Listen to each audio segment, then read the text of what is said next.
So hey guys, and welcome back to Born Traveller, and welcome to Chiang Mai in Thailand. Okay, let's get started. So I've been a bit absent from YouTube for about a month, and the reason is I lost my GoPro in Egypt. No idea where it went, don't know if it got stolen, lost in my bag. I didn't really use it between kind of Georgia and Egypt. And when I came to use it, it wasn't there.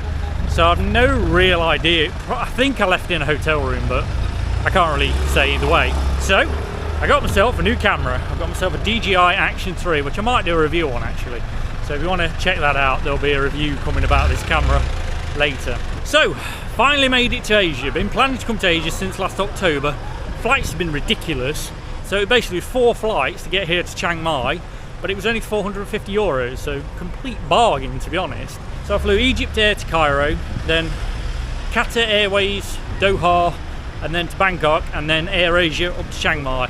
I decided to start in Chiang Mai this time because I always go to Bangkok, head south, and never really get to the north. So I thought, right, I'll do north to south this time. So today we're going to have a look around Chiang Mai and go to the old town and see what there is. So I'm stopping just outside the square basically at Chiang Mai. Chiang Mai, basically the old bit, there's a wall around it because it used to be a walled city. So I'm just on the outside of that, about 1 kilometre away.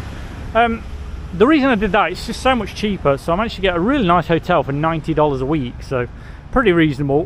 Doesn't include breakfast, but it's a big room, pretty much got everything you need, and it's well serviced. You get water every single day, so you don't really need to buy water, so that saves you pretty much 20 baht a day. Down here by the river, as you can see, you can take boat trips from here. There's a big hotel here called the Rim Ping, which looks quite nice. Obviously it's probably about $200 a night, I can't afford that. But we're going to walk down here, down the river, and then turn right, and we're going to go into the old city. So as we both know, Chiang Mai is pretty much the home for digital nomads. Funny enough, when you come here though, it doesn't really feel like that. It's not like, I don't know, it's not like they promote that as like, people should come here because for digital nomads. It's just kind of like, said that. And I've never really understood why. Chiang Mai seems like a really nice place, and it is a nice place to hang out, but it's quite a spread out place. There's no kind of central bit, so I've never really figured out why. What I can comment is the Wi-Fi seems very good here. I've looked online and people are getting like 700 megabyte downloads. It's actually a great feeling to be back in Asia though. It's been almost 3 years since I've been to Thailand. If you look back, I think it was start of 2019, which is absolutely crazy when you think about it. It's 2023. There's something magical about Thailand. It just kind of reminds you why you come traveling.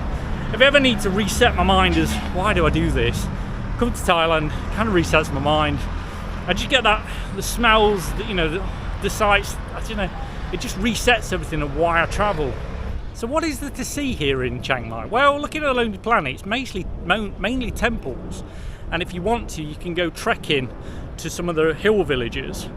It's basically the base for the north, and the north essentially is inland. It's like jungle basically, mountains and jungle if you think like that. The weather is great this time of year. I'm here in January and February. It's kind of dry season and cool, so I would recommend it. It's quite cool at night to be honest. First time in Asia where I've not been sweating at night to be honest, so it's quite nice here at this time of year. Here's one of the first temples. Obviously it's Buddha, it's Buddhist temple. This is the Centre for Local Culture of what? Wow, Baparam Chiang Mai. Wat Baparam here. Okay, so let's go and have a look at this.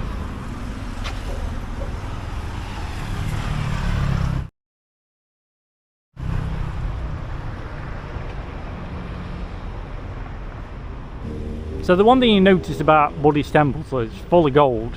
Like, and they always have a donation box. This is where you can come and give your offerings to Buddha. A lot of burner candles here, you can see that. It's not the biggest one I've ever seen, but this is the first one I've come across in Chiang Mai. So let's go and have a quick look. Wow. Oh dear. It looks like I've got to take my shoes off. Some amazing work though, isn't it? It's extraordinary. A lot of dragons here actually. Apparently there's some research out now that suggests that dragons actually could possibly exist in some form. I don't know, it's just something I saw on YouTube.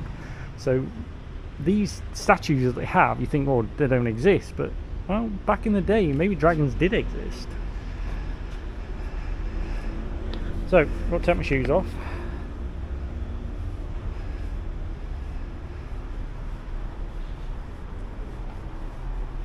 What you notice now is everywhere you go has Chinese symbols. There's that many Chinese tourists nowadays in Thailand. Obviously they're starting to come back now after COVID. COVID's pretty much over. Yeah, there's lots of signs. Interestingly, no Russian though, so there's not many Russians come here. Because normally if there's lots of Russian tourists, they'll have Russian signs as well. Look at these extraordinary work here. Some of these temples are great, you know. It's good to go to the big ones, but it's also good to go to the small ones because there's no one here. So, you know, you can get a real sense of what they're like. It's a bit weird how it's all peaceful and then there's traffic outside, but that's just the way it is, I guess. Please take off your hat. Look at that.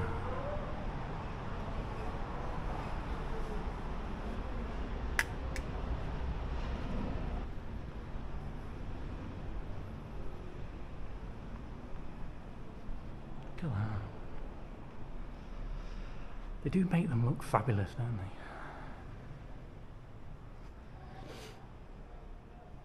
they? Extraordinary, isn't it? Yeah, these places are always clean. They're really, really nice. So it's fabulous to come around. And I say this is the first one of the day. So yeah. So I thought I'd just introduce you to kind of the temples you can see here. We're going to see some bigger ones later. There's one thing I. Oh, sorry, I didn't pay. Oh, sorry. You should have said no. I pay. You are YouTuber? Yeah, oh. Yeah, so no, I pay. Thank you. Sorry, I didn't see you guys, sorry. So, I just walked in, didn't even see this. You have to bloody pay, it's 20 baht. I just walked in, the guys never said anything. There's a couple of monks in there. How nice is that? So I was talking to the camera, I didn't even notice you have to pay. I just paid him. Oh well, he said you didn't have to pay, but no. I'm going to pay. You know, 20 baht, it's what, less than $1, isn't it? So, whoops. They never said anything. You should never be insultive to these people. Pay your way, be kind, say things. If you come here to Thailand with an attitude, I can assure you, you will have a problem. They will deal with you. But if you're nice, you're polite, some of the friendliest people on the planet. I mean, genuinely, I travel a lot. And people here look after you. If you ask them a question, they're not rude to you, they're very nice. So be polite, because honestly, because the amount of YouTube videos I see where people are being arrogant and like arguing over the bill and stuff, it's like, you come here to enjoy it, why are you making it shit? And if you don't have the money, stay at freaking home, watch YouTube videos like mine, you know, I'll do it for you, because the days of cheap travel don't exist anymore. If you can't afford to spend $1,000 per month travelling, don't come. If you don't have $1,000, you generally shouldn't travel, because you just can't do it anymore like that. It just doesn't exist. That's the problem from the 90s and 2000s when Thailand was $1 per, you know, it's $1 a night for a hotel.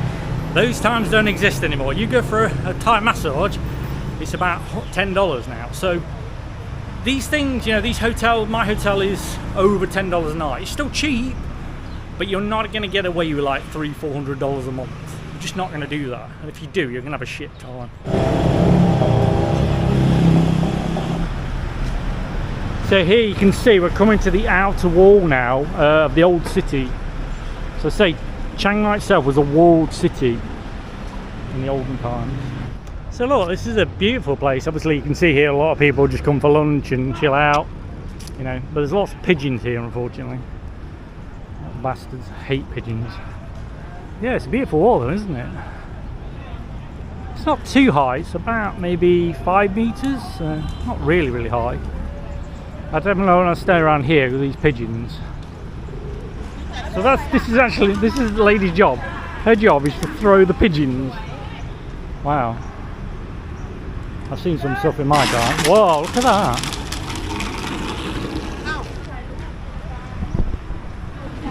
I've seen some batshit crazy stuff in my time, but that is freaking. Why would you? Because they're gonna shit. They're gonna shit. The amount of times that I have been shit on by pigeons around the freaking world is crazy.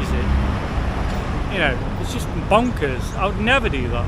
So I'm here now at one of the biggest temples, Wat Pantao. Now the best one is out of town. This is probably the second best one. It's in the Lone Planet. It's kind of the second thing to see. So it opens 6 AM till 7 PM. So here we go. So let's have a look around. Firstly, how much is it to freaking get in? Oh, there's no shorts. Oh dear.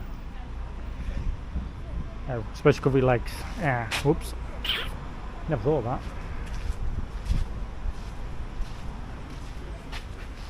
Although that guy seems to be ignoring the protocol. So. Well, I think you're not supposed to wear shorts, but I don't think anybody cares.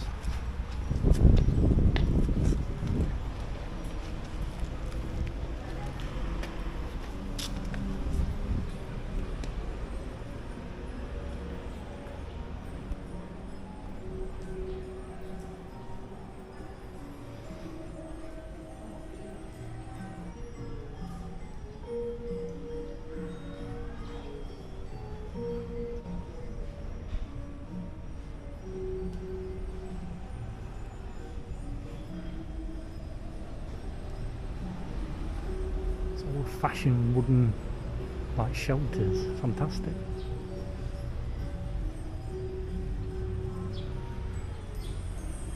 And there's lots of these little pots. It's all got money in. Actually, old cannon here. I don't know when that dates from. There's all the information there is in time. So obviously I've travelled a lot of Southeast Asia already, and if you go to Myanmar, obviously it's not really feasible. I went in 2013 when it was pretty safe. This is how they add the gold leaf, and this is how all the statues get covered in gold leaf eventually. People come and you can pay for a little bit and you put it on, and then eventually the whole statue will be covered in gold leaf. So, unfortunately the sun's in the wrong place at the moment. This is the main temple here. It's quite beautiful, but say you can see a lot of renovations going on, so you can't really go in it anyway, unfortunately. Oh yeah, so you're not allowed to go in it. Yeah, that's a bit annoying. It looks like they've done some renovations here as well, but yeah, unfortunately not allowed in it. Because these beautiful dragons there, look at that. And the steps. And you've got the steps leading up, and there's a beautiful temple at the top. I'd love to have a look around that. These I think you can.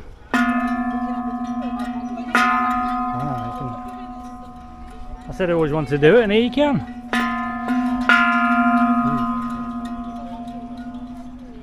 Fantastic. Do is I think I'm going to switch my screen to widescreen so you'll be able to see better how this temple looks. So there you go guys, it's on the widescreen, so it's a little bit warped, but you can get a real sense of this place, of how big it is. Okay, look how big it is. It's massive, isn't it? And as we walk down here you get a real sense of the whole atmosphere of the place. And here's a lying Buddha. Yeah, well, not the biggest one I've ever seen, but yeah, it's quite a nice one. So there's a big one in Bangkok. There's also, if you go to Bago in Myanmar, there's actually a massive one they built there. Like, that thing's ginormous. Unfortunately, I didn't really video that. It was 2013. I wasn't a born traveller then. So, but yeah, hopefully one day we'll get back to Myanmar. I'll show you that.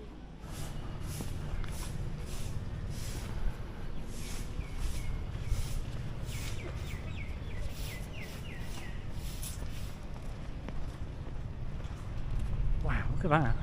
Oh wow. It really captures it, doesn't it? This camera's fabulous. I think this is the nicest temple in Chiang Mai, within the centre itself. I think this is really worth coming to have a look. For 50 baht, I think it's worth it. I've been walking for about an hour now, so I'm getting quite hot. It's 34 degrees, so that's why I'm pouring in sweat. And I'm not used to the heat, to be honest. This is kind of my first day out in the May heat. So let's get a juice. So there's loads of juice bars. So you can get an orange juice for around $1.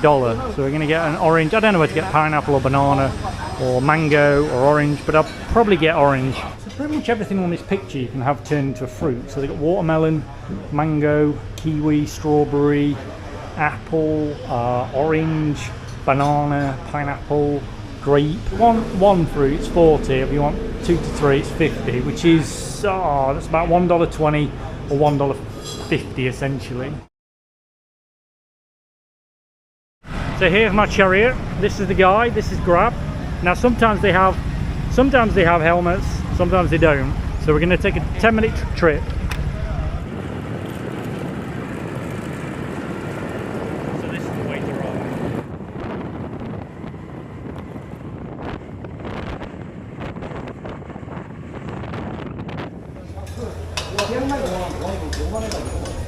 So I'm down here now at night, looking at some of the nightlife and some of the bazaars and stuff you can have a look around.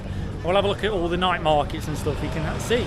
I've probably been to about 100 night markets in my life around the world, and I have to say, this one here, opposite McDonald's, on this road here, is probably the best looking stuff I've ever seen. Like, the way they present it, the prices aren't cheap, but by God does it look good. Like, there's barbecue, fish, dumplings, all different types of stuff you can buy here, and it's absolutely fantastic quality. So we start off here and we got like tacos and things like that. You can get Mexican food, and then we walk over here. There's some more kind of seafood, well, Chinese, more, I'm not sure, Chinese kind of Thai style. Some more Thai food here, and then we've got dumplings from Yunnan province, which is southern part of China. So you've got loads here. Then we got like the traditional kind of what you see in most of the Thai market. But look how good the quality is, fantastic. You got barbecue rib. Look at this, barbecue rib, 180, which is around, sorry, 150 non-spicy. That's about $5 for a rack of ribs. Some kind of Chinese style here, spring rolls. Never seen anything of this quality. That's fabulous. Funny enough, I've already eaten, so I'm not going to eat it tonight, but I definitely will be back another night to eat them. And if you want to try something exotic, there's loads of scorpion and things like that. I'm sure this lady gets fed up with people just taking photos. You can get these things in China, but quite rare here actually. You don't see that many. So scorpion, beetle, locusts.